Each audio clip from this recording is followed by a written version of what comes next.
नमस्कार, मैं हूं संजय शर्मा। आप देख रहे हैं 4 PM न्यूज नेटवर्क। आखिर मोदी जी ने अपना जंबो मंत्रिमंडल बना लिया। इतना बड़ा मंत्रिमंडल, इतने सारे दल, किसी ने सोचा नहीं था कि मोदी जी अपने बुढ़ापे में इतनी कमजोर हालत में आ जाएंगे। जिन दलों के एक एक MP हैं वो भी मंत्रिमंडल में, कैबिनेट मंत्री हैं, लेकिन कई नाम ऐसे हैं जो चौंका रहे हैं। लोग लेंस लगा के स्मृति ईरानी को ढूंढते रहे कि शायद उनका नाम आ जाएगा, लेकिन पता चला कि मोदी जी तो चाहते थे, लेकिन स्मृति ईरानी के नाम पर गच्चा हो गया। दूसरी बार कुछ ऐसे लोग भी हैं, लखनऊ कभी आइए, लखनऊ घूमिए और नाम लीजिए संजय सेठ का, तो लोग कहेंगे वो तो भूमाफिया है। शालीमार के नाम से बड़ी बड़ी यहाँ पे कॉलोनियां खड़ी हैं, फ्लैट्स खड़े हैं। एक जगह पे भाई ने 2 फ्लोर बिल्कुल इलीगल बना लिए हैं।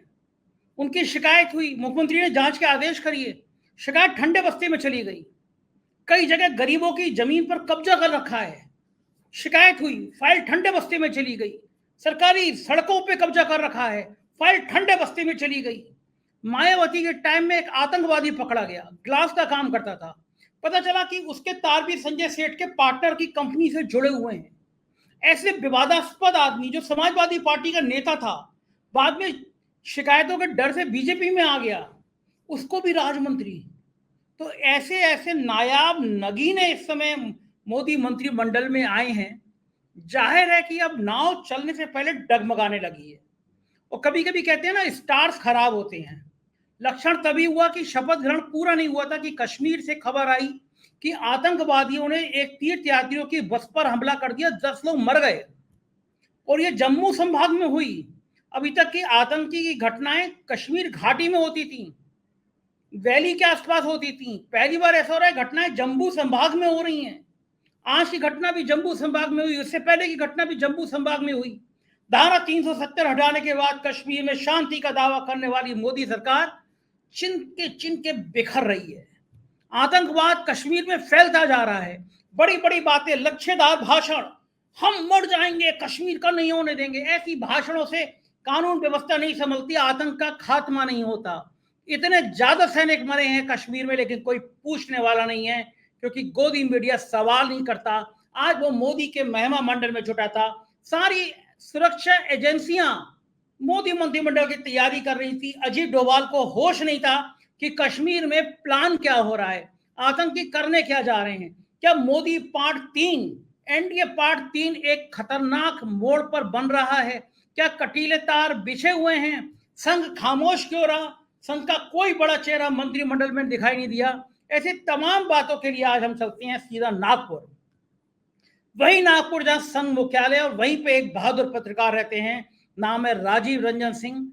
फॉर्च्यून मैगजीन है उसके, उस मैगजीन में बहुत सीनियर पोस्ट पर हैं। कई बड़े अखबार, कई बड़ी मैगजीन में उन्होंने काम किया है। बहुत बेबाक तरीके से बोलते हैं, बहुत बेबाक तरीके से लिखते हैं। उनसे पूछेंगे सीन क्या है।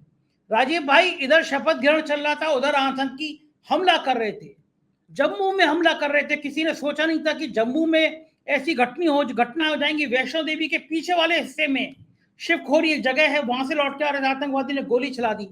कहां थी सुरक्षा एजेंसियां? क्या प्रधानमंत्री के वेलकम करने में लगी हुई थी?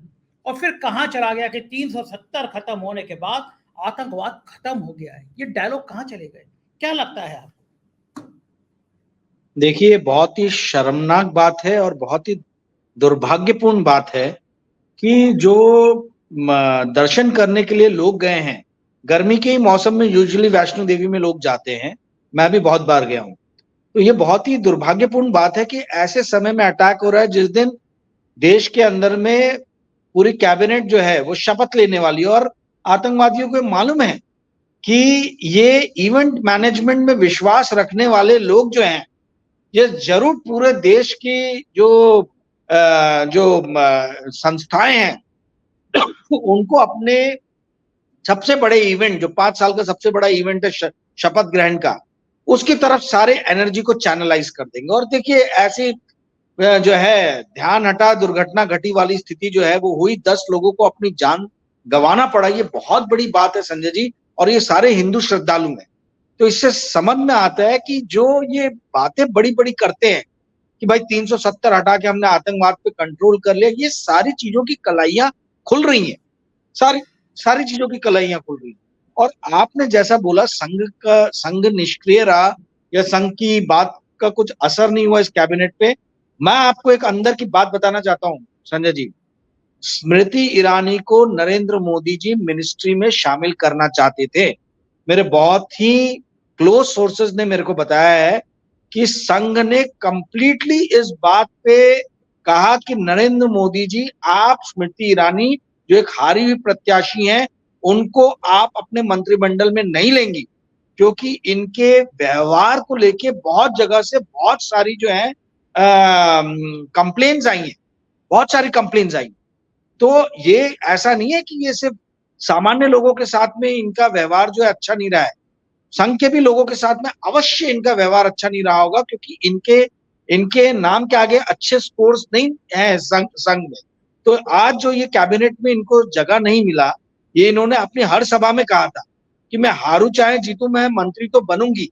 तो वो चीज तो अब साफ हो गई। तो संघ ने कम से कम एक काम तो किया कि भाई स्मृति ईरानी जी जो है, इनको मंत्रिमंडल में मोदी जी जो चाहते थे वो शामिल नहीं कर पाए, पहली चीज। दूसरी चीज, आपने सही बोला संजय सेठ वाला, जब उनका नाम आया तो मैंने भी कई लोगों से बात किया कि भाई ये कैसे क्या मंत्रिमंडल में शामिल हो गए, ये तो समाजवादी पार्टी के लीडर थे। तो मतलब इनको आए हुए भी कोई बहुत ज्यादा समय नहीं हुआ कि 10-15 साल पहले समाजवादी पार्टी में थे और अब आ गए। तो ये सब जानते हैं कि भू माफिया हैं ये बहुत बड़े, और दबी जमान में अंदर खाने लोग ये भी बोल रहे हैं। अब इन सब चीजों के कोई प्रूफ नहीं रहते हैं, बट ऐसा बताया जा रहा है कि इन्होंने भारी रकम दी है मंत्रिमंडल में शामिल होने की। अब ये आपके और मेरे सामने तो दी नहीं गई है, प्रूफ नहीं है, पर जो र्यूमर्स है, जो लोग बात कर रहे हैं, मैं वो चीज यहाँ पे आपको बताना चाह रहा हूँ कि ऐसी भी बातें चल रही हैं। क्योंकि नरेंद्र मोदी जो अपने आप को साफ सुथरी छवि वाला कहते हैं, वो ऐसे दागी आदमी को क्यों अपने मंत्रिमंडल में रखेंगे? उत्तर प्रदेश से एक कर्मठ नेता जो है, एक से एक कार्यवीर जो नेता है, उन लोगों को आपने अपने मंत्रिमंडल में शामिल ना करते हुए एक इस तरीके के भू माफिया को क्यों शामिल किया? क्या आप अपने मंत्रिमंडल के छवि जो है वो क्या शुरुआत से एक दागी छवि के रूप में प्रस्तुत करना चाहते हैं? ये एक बहुत बड़ा सवाल है, ये जनता ने पूछना चाहिए कि आपने अपने मंत्रिमंडल में इस तरीके के आदमी को क्यों शामिल किया? देखिए, एक चीज को समझिए, आप जैसा बोते हैं वैसा आप काटते हैं, ठीक है? तो नरेंद्र मोदी जी ने जो बीज बोए, जो इन्होंने नेताओं को हर राज्य में कमजोर किया, और खासतौर पे जिन जिन लोगों ने इनका साथ दिया, चाहे वो अकाली दल हो, चाहे वो बीजू जनता दल हो, चाहे वो नीतीश कुमार जी की पार्टी हो, चाहे वो लोक जनशक्ति पार्टी हो, आप नाम लीजिए जो जो इनके साथ में थे, रामदास अठावले हों, ठीक है, अजीत पवार हों, आप देखिए इनकी क्या हैसियत आज की डेट में रहेगी। एक एक मेंबर ऑफ पार्लियामेंट जो है वो मतलब ये आपके अकाली दल और अजीत पवार, इन लोग की ये स्थिति हो, ठीक है? और बहुत जल्दी लोक जनशक्ति पार्टी और नीतीश कुमार जी की भी ये स्थिति हो जाएगी यदि ये सुधरे नहीं तो। मैं आपको ये बता रहा हूं, आप इस बात को समझिए, ये जिस तरीके से नेताओं को इन्होंने दुर्बल किया है, और दुर्बल नेताओं का जैसा इन्होंने मखौल उड़ाया, मजाक उड़ाया, आज प्रभु श्री राम इस चीज का इनसे जो है एक एक करके हिसाब किताब लेंगे। इनको शंकराचार्यों ने भी समझाया था कि आप मत कीजिए, इन्होंने बात नहीं सुना, मंदिर का उद्घाटन किया ही किया। आज वही प्रभु श्री राम का जो है, जो ऐसा चक्र चल रहा है, समय का चक्र, देखिए जो भी आप इस जीवन में बोते हैं, आप वही काट के जीवन से जाते, ठीक है? तो इसी जीवन में आपका सब फैसला हो जाता। अभी इन्होंने मैंडेट तो इनके पास में था नहीं, क्योंकि ये पूरा का पूरा चुनाव जो है वो नरेंद्र मोदी होना चाहिए अगला प्रधानमंत्री या नहीं होना चाहिए, इस पे लड़ा, और मैंडेट इनके पास में नहीं था। इनके पास में नंबर थे 240, पर मैंडेट नहीं था। 63 सीट्स का लॉस हुआ इनको पिछले बार के मुकाबले। तो आप समझिए 60-65 सीट हारने के बाद भी यदि आप जोर जबरदस्ती से सरकार बनाते हैं तो आप ज्यादा दिन नहीं चलने वाले, ये बात तो तय है। दूसरी एक और बात से मुझे लग रहा है कि ये सरकार ज्यादा दिन शायद नहीं चले। मुझे देखना है कि cabinet committee on security affairs जो रहता है, जिसमें 4 मंत्रालय और प्रधानमंत्री रहते हैं। 4 मंत्रालय कौन कौन से हैं? Foreign affairs ministry, defence ministry यानी रक्षा मंत्रालय, फॉरेन अफेयर्स यानी विदेश मंत्रालय, गृह मंत्रालय यानी होम मिनिस्ट्री और फाइनेंस मिनिस्ट्री वित्त मंत्रालय, ये चारों मिनिस्टर और प्रधानमंत्री मिलकर cabinet committee on security affairs बना। अब यदि इन चारों मंत्रालय में आप एनडीए के किसी भी घटक दल को बीजेपी के अलावा यदि नहीं पाएंगे तो आप समझ लीजिएगा कि ये जो है ये ऐसी मतलब काम चलाओ टाइम पास सरकार, क्योंकि ये पुख्ता इंफॉर्मेशन है कि एनडीए यानी तेलुगु देशम ने इनसे वित्त मंत्रालय मांगा।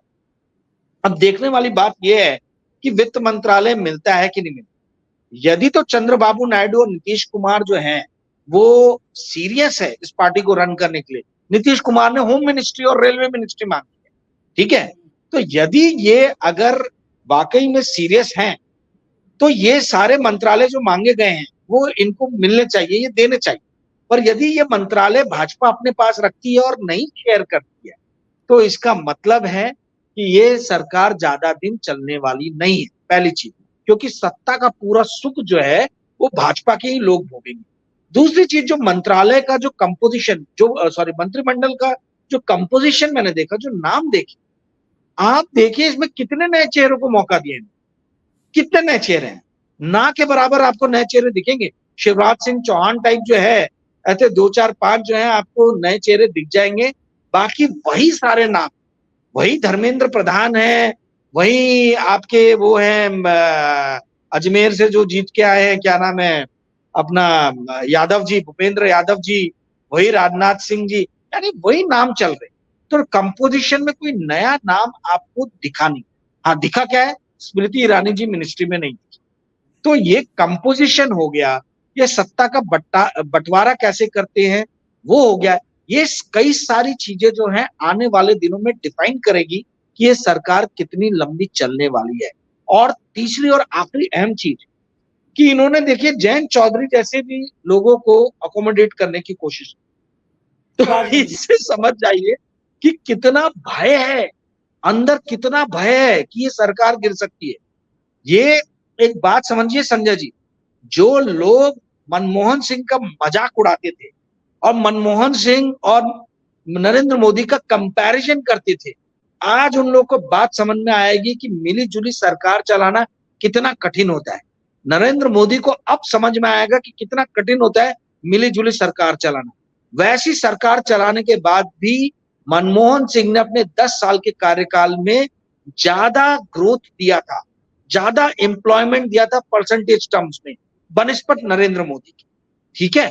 तो जब आपको क्लियर मैंडेट मिला तब आप मनमोहन सिंह की सरकार का आर्थिक मामलों में जो है आप उनके मुकाबले आ नहीं पाए।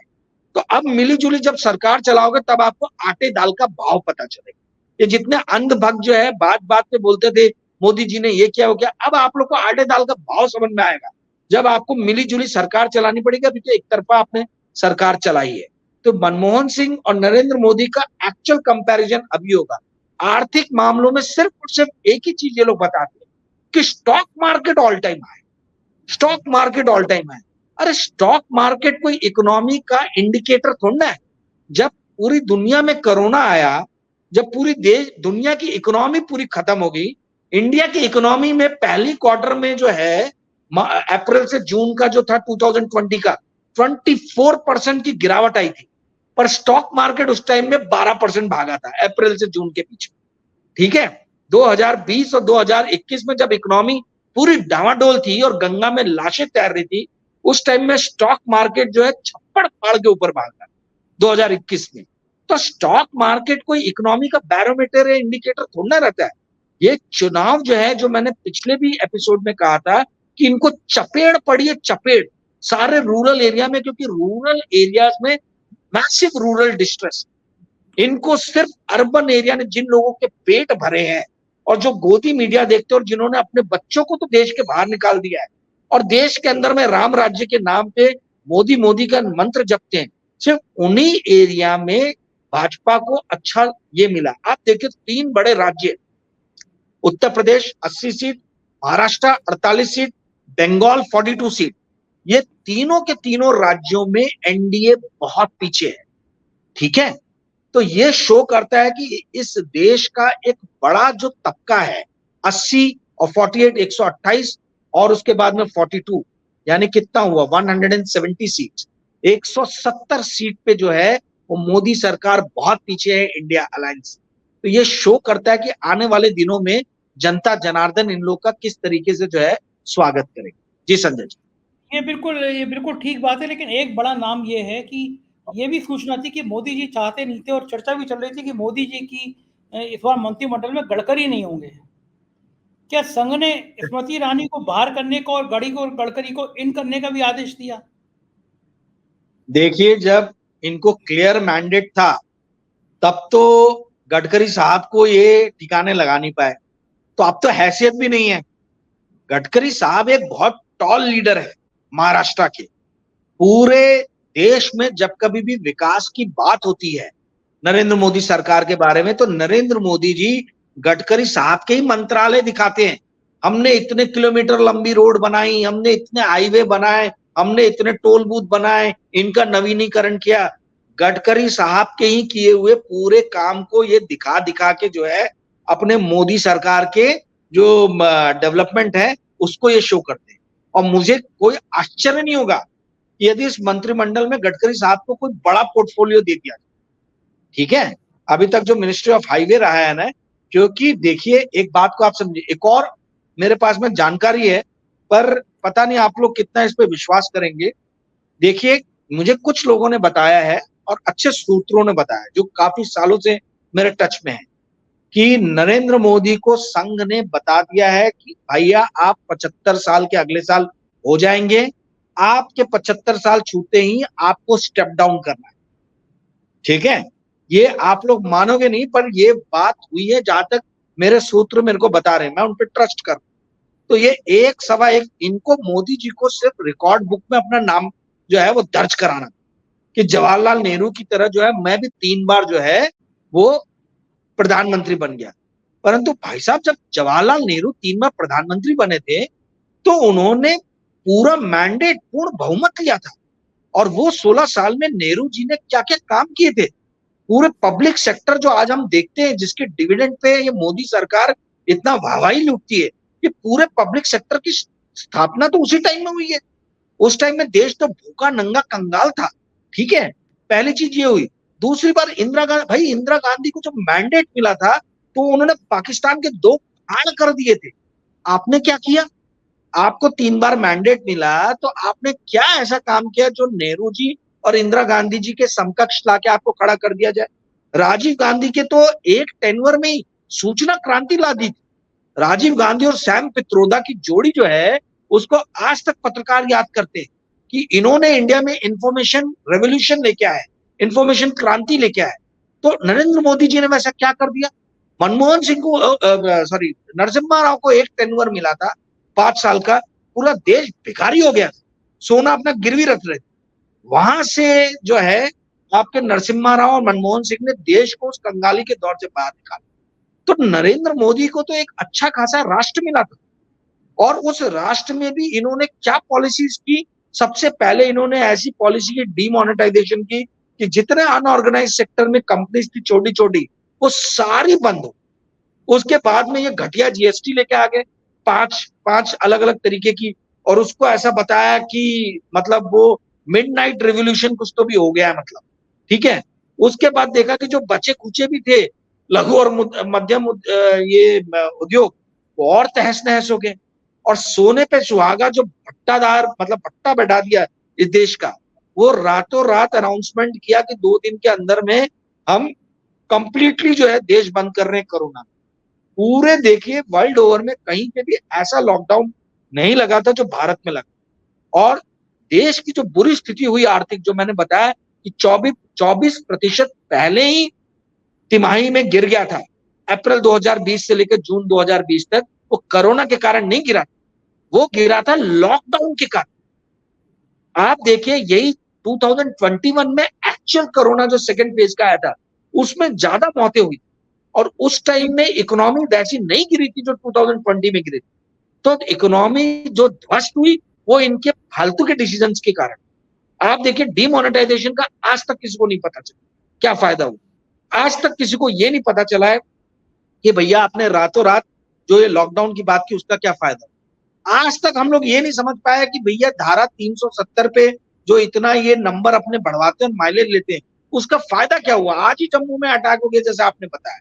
तो इनके सारे काम जो है वो फोटो यानी मतलब बिग साइज जो है ना, ये खाली इवेंट मैनेजर की तरह अभी भी काम कर रहे हैं। और अब मैं जो बार बार बोल रहा हूँ, आटे दाल का भाव अब इनको समझ में आएगा जब मनमोहन सिंह की तरह जो है इनको मिली जुली सरकार चलानी पड़ेगी। अभी तक तो बहुत मजे किए हैं और अंधभक्तों ने भी बहुत हल्ला गुल्ला मचाया है कि हमारे मोदी जी ने ये किया वो किया। अब समझ में आएगा आने वाले दिनों में कि सरकार चलाना कितना मुश्किल होता है, और जो बात बात पे अब मनमोहन सिंह को घसीटते थे वो कितना गलत था। आप एप्पल टू एप्पल कंपैरिजन कर सकते हो, एप्पल और ऑरेंज का कंपैरिजन नहीं कर सकते। जी संजय जी, बिल्कुल ठीक कह रहे हैं, लेकिन कुछ लोग तो मानने को तैयार नहीं होते हैं। जिन्होंने एग्जिट पोल किया था वो नहीं मान रहे हैं। प्रशांत किशोर जैसे लोग अभी भी कह रहे हैं कि 20% मुसलमानों ने दे दिए कांग्रेस को और कुछ परसेंट ज्यादा आ गए। अब इन बेवकूफ से ये पूछो कि 80% हिंदू हैं तो क्या बीजेपी का 80% वोट आ गया? लेकिन प्रशांत किशोर अभी भी अपनी गलती मानने को तैयार नहीं है। मतलब इतना फर्जिफिकेशन, इतनी कहानियां उस आदमी के सामने आ गई, लेकिन अभी भी बंदा अपनी गलती मानने को तैयार नहीं है। देखिए एक हिंदी में कहावत है, कुत्ते की दुम जो है वो टेढ़ी की टेढ़ी रहती, वो कभी सीधी नहीं होती। तो कैसा है, ऐसी कुछ लोगों का व्यक्तित्व रहता है, वो जिद्दी किस्म के रहते हैं, तमाम तरीके की गलतियां करने के बाद भी वो बार बार अपना उपहास जो है ना, अपना मजाक उड़वाते। ठीक है, ये प्रशांत किशोर पांडे यानी पाड़े बाबा, हमारे बिहार में पांडे जी को पाड़े बाबा बोलते, इज्जत देते। तो ये पाड़े बाबा जो है, ये पाड़े बाबा को छपास की बीमारी है।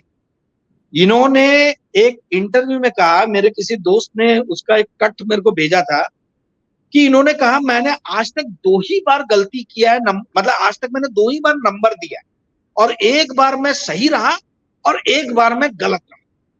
तो एक बार जब मैंने दिया था बंगाल के इलेक्शन के टाइम में, उस टाइम में देना मजबूरी था क्योंकि ममता दीदी की पार्टी टूट रही थी। तो पाड़े बाबा मैं आपसे पूछना चाहता हूं कि ये दूसरी बार जो अभी दिया आपने, वो किस मजबूरी के कारण दिया था? क्या नरेंद्र मोदी की सरकार और उनका मंत्रिमंडल क्या टूट रहा था, उनके पार्टी के लोग टूट टूट के जाने वाले थे? पहली बार आपने मजबूरी में दिया, दूसरी बार कौन सी मजबूरी थी? है ये भी पाड़े बाबा जरा बता दे तो मजा आ जाए। है पाड़े बाबा जो है, देखिए इनका जो है एकमेव उद्देश्य था, इनको कांग्रेस जो है एक लो हैंगिंग फ्रूट नजर आ रहा था।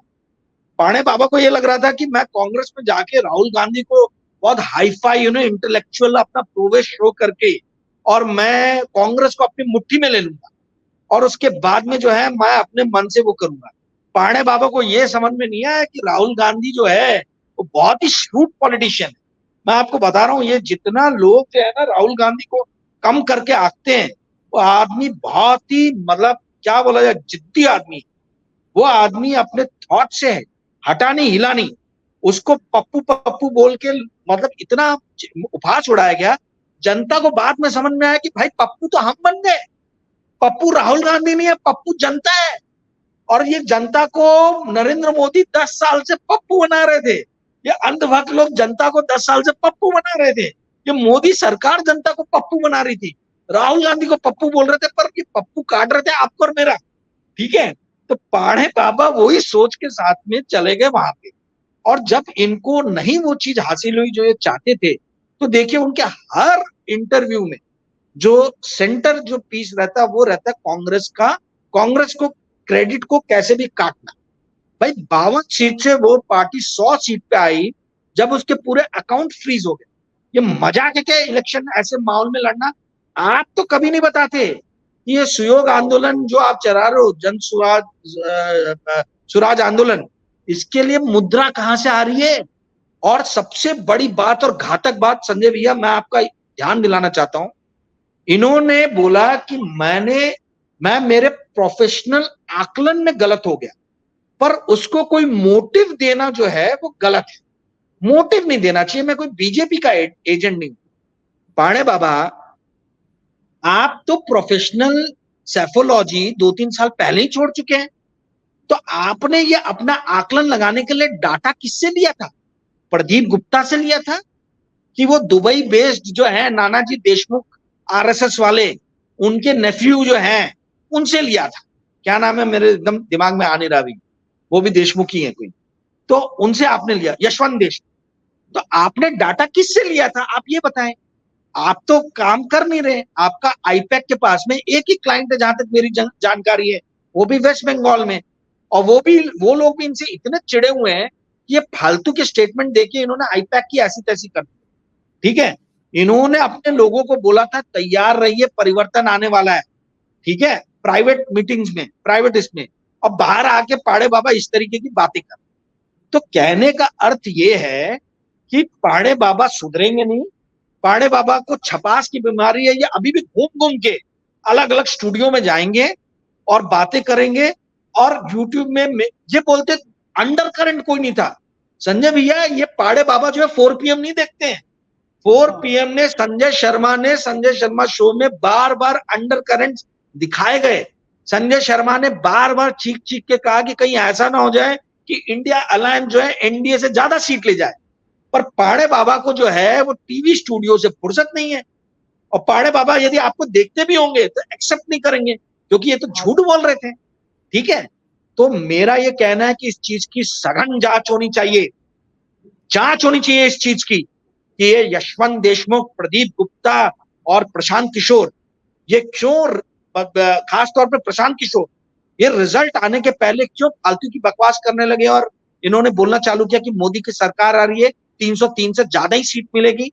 पाड़े बाबा के हर अकाउंट का जो है, ये हर अकाउंट की छानबीन होनी चाहिए, और इस बात को ये पता लगाना चाहिए कि पाड़े बाबा को डाटा किसने प्रोवाइड किया, ये किस डाटा के बेसिस पे बोल रहे थे कि आपके वेस्ट और नॉर्थ में बीजेपी को कोई खास नुकसान नहीं होगा, और जो नुकसान होगा थोड़ा बहुत उसकी भरपाई साउथ और ईस्ट से हो जाएगी। भैया कितनी सीट जीते ईस्ट में? उड़ीसा में जीते आप 11-12 सीट, 11 सीट जीते मेरे ख्याल से। साउथ में कितनी जीते? 6 आंध्रा में जीते, और 3-4 तेलंगाना में जीते। 11, 6, 17 और 4 पकड़ लो 21। यूपी में हारे कितने हो?